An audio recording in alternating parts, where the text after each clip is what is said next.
All right, so we've got this particular material that we isolated off of corn, and what we've got to do is we've got to replicate it to make many different plates of it, because we want to inoculate this. And the way we're going to inoculate it is we're going to grow the plants, and Walter's already got those plants growing, and then we're going to take them out into the greenhouse, and we're going to do that in about 2 weeks' time.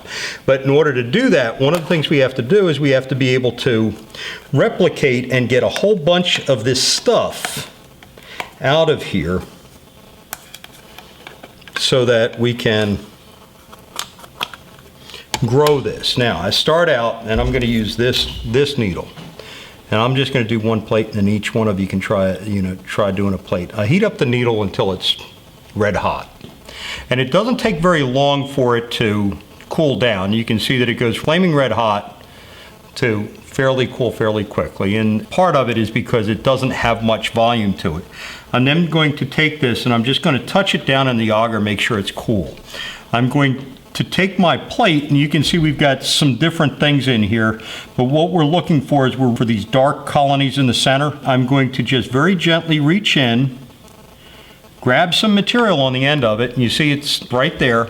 I'm going to turn this upside down, and then I'm just going to touch this down on the auger and drop it off. Then I'm going to come back in here and grab another little spot, and I'm going to touch that down on the auger. Sometimes it comes off real easy. Sometimes I gotta stick it down into the auger just a little bit.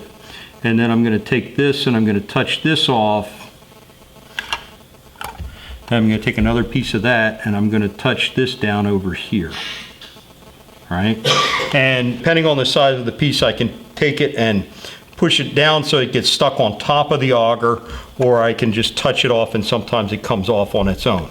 And in the end, what I've got, 1, 2, 3, 4 spots where that material is. And these are now going to grow out into colonies just like they did up here.